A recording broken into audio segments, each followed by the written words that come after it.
seumur hidup. Dengan demikian berarti tidak ada pesangon. Berarti RUU Cipta Kerja menghapus pesangon. Itu jelas di situ dikatakan. Bahkan penghargaan masa kerja dalam undang-undang sebelumnya nomor 13 diturunkan nilainya, dan penggantian hak buruh dihapus.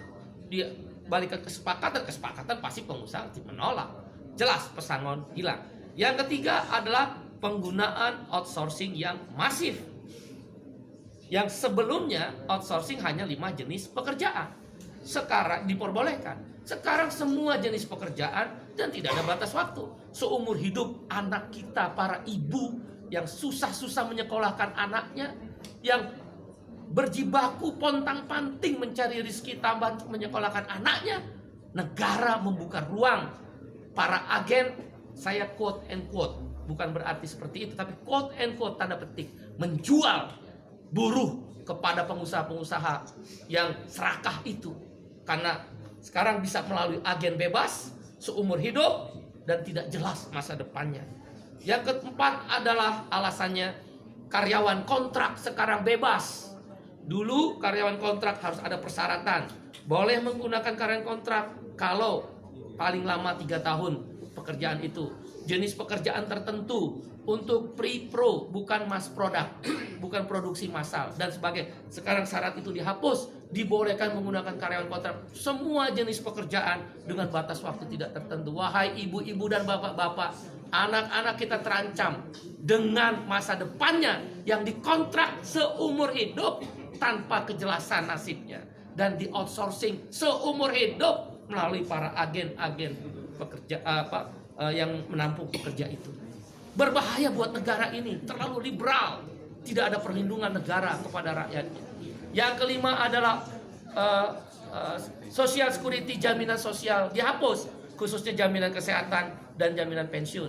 Dengan berlakunya upah per jam atau istilah dalam undang RU tersebut persatuan waktu, maka tidak ada lagi kewajiban untuk membayar jaminan kesehatan dan jaminan pensiun. Bagaimana menghitung pensiunnya dengan upah per jam? Ditambah dengan adanya outsourcing dan karyawan kontrak yang bebas, siapa yang bayar jaminan pensiun para buruh dan pekerja itu?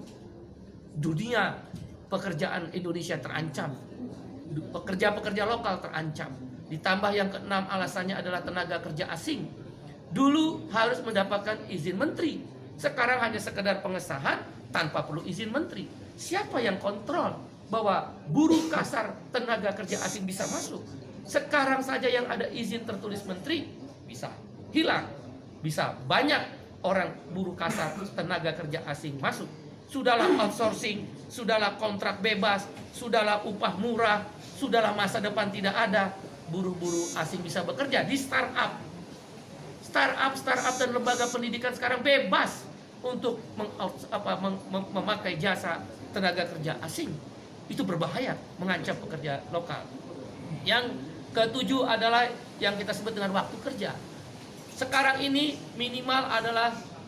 maksimal adalah 7 jam sehari dalam 6 hari kerja, Senin sampai Sabtu, atau 8 jam sehari dalam 5 hari kerja, Senin sampai Jumat. Dalam RUU Cipta Kerja dihapus semuanya. Hanya dikatakan maksimal 40 jam seminggu. Berarti orang boleh bekerja, buruh dipaksa bekerja 14 jam seminggu. Dan buruh tidak diberi waktu istirahat, karena lemburnya boleh 18 jam dalam sehari. Dalam seminggu, maksud saya 18 minggu.